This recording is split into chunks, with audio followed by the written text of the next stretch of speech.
Hello, my beautiful people. I recently just decided out of the blue to start making my own restaurant.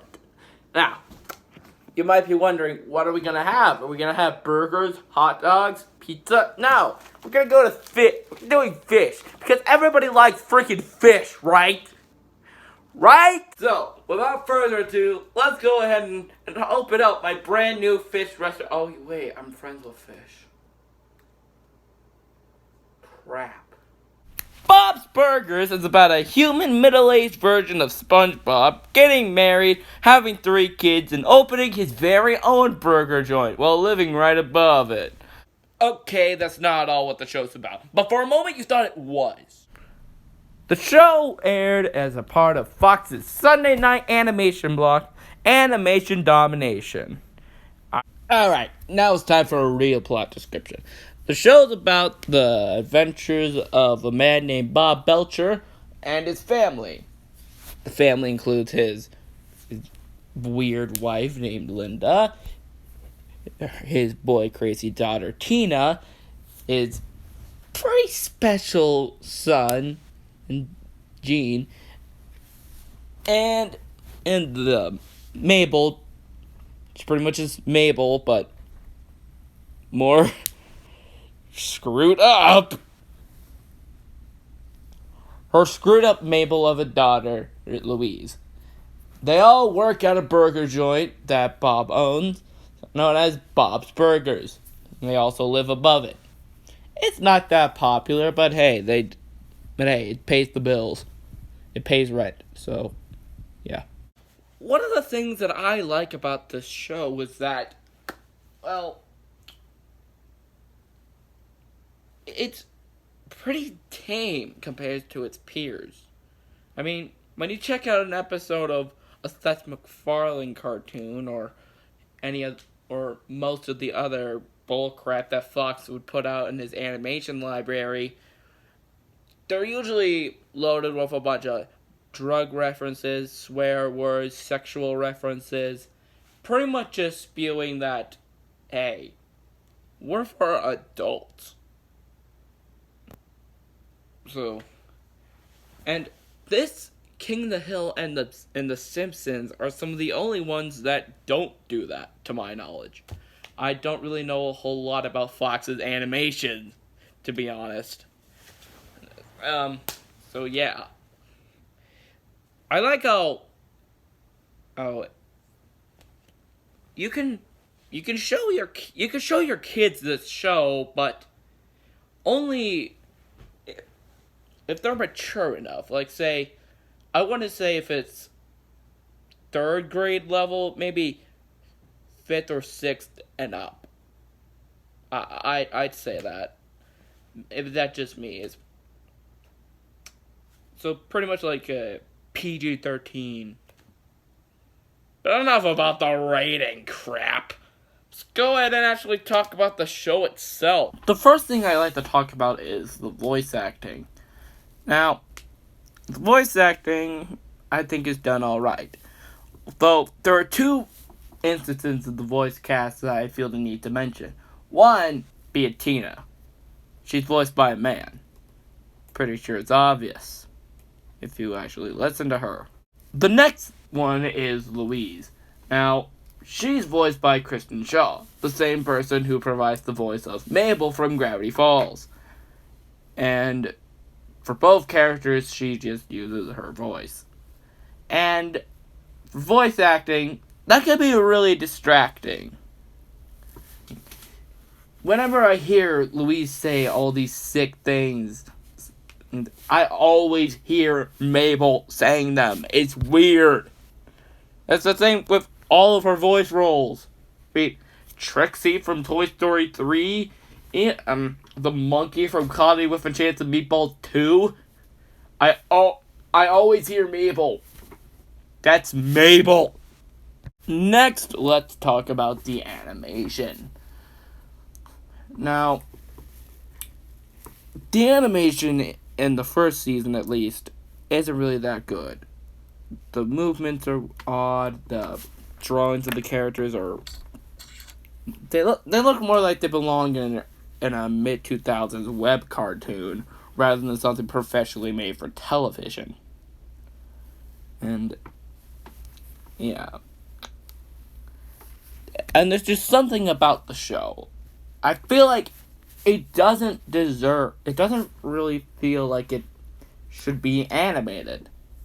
I mean, what about this warrants it to be animated? I mean, it doesn't really do things that you could easily just do in live action. I mean, I get it. I mean, in many different ways, animation is both cheaper and more expensive to make.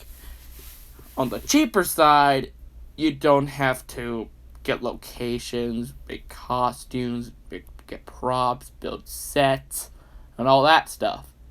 But it's also really time consuming. It takes forever. Now let's talk about the characters. Now, the characters I think are absolutely pretty fun. Well, Bob is pretty impatient and just wants things to go their way. Linda's just alright, just a cringy wife and cringy mom.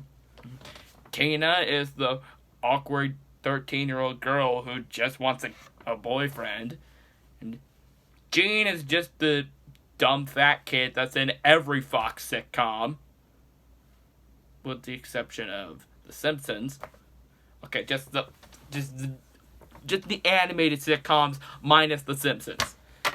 And Louise is Mabel, but more hardcore. For instance, in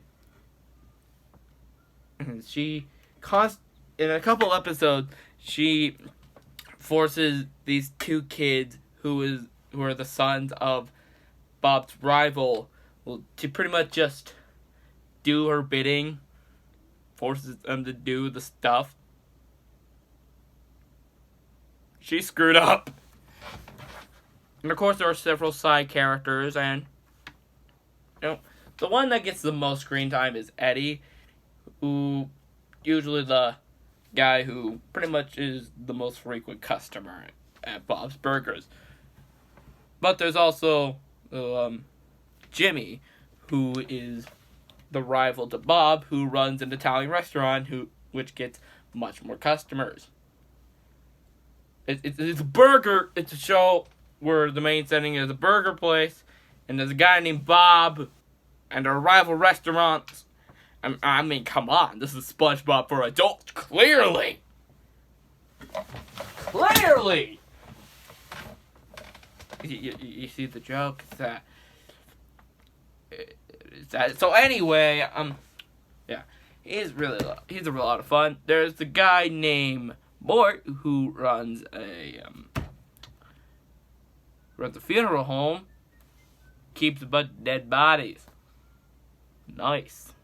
In fact, in one episode, they have to stay at Mort's for the weekend, and Bob sleeps in one of the coffins, as you do, and the kids, and his snore is so loud that the kids think that's a zombie, and they start to cremate him.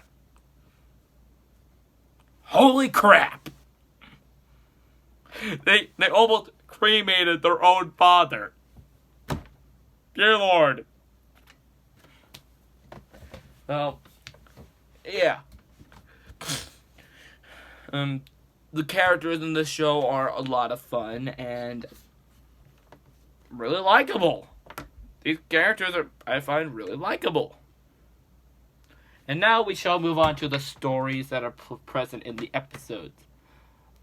The first episode is about Louise spreading a stupid rumor at her school saying that the burgers at her dad's restaurant are made of human flesh.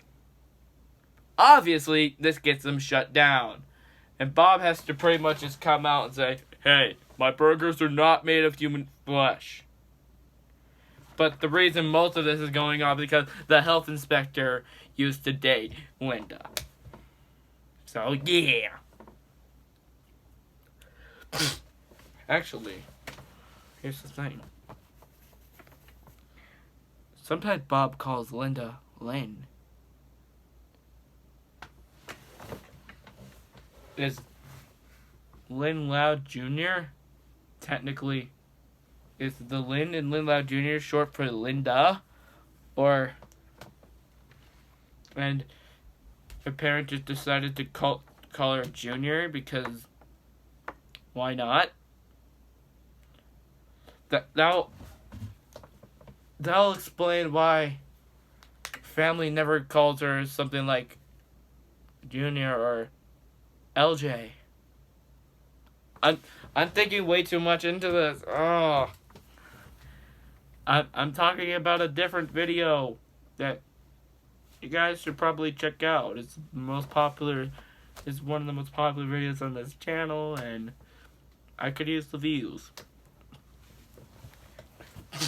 So, anyway, there are lots of unique stories, like one episode where Bob ends up throwing a bit of a party during a hurricane in his restaurant, and the restaurant gets crashed, and it's about, trying to just explain the plots in a short summary. The more I think about it, it's really hard. Yeah. So, let me just say that the plots of the episodes are really entertaining, and I surprisingly laughed a lot while watching this show. In just the 13 episodes, I've laughed quite a bit. This show is funny. And it's... I just got to say, it's really freaking funny. Yeah, and maybe it's just my dumb 15-year-old brain, but this show can be really freaking funny. And do yourself a favor, and if you ever get the time, go ahead and check out Bob's Burgers Season 1. It might be a little rough around the edges, especially in the animation, but trust me, you will not regret a thing by checking out this show. Now, so far I've only seen the first season. Maybe I'll do seasons 2 through 9 eventually. And I don't know if I'll regularly be checking out the 10th season once it starts airing on Fox later this month. Or, wait a minute. By the time I'm filming this, the new season hasn't aired yet. But maybe I might check it out. I don't know. But it will be a bit weird to jump from season 1 to the most recent season. So, yeah. Check out Bob's Burgers. I guess you could say it will be delicious. That was a dumb pun. Pink out delicious. I wonder what's going on with my fish. Oh crap!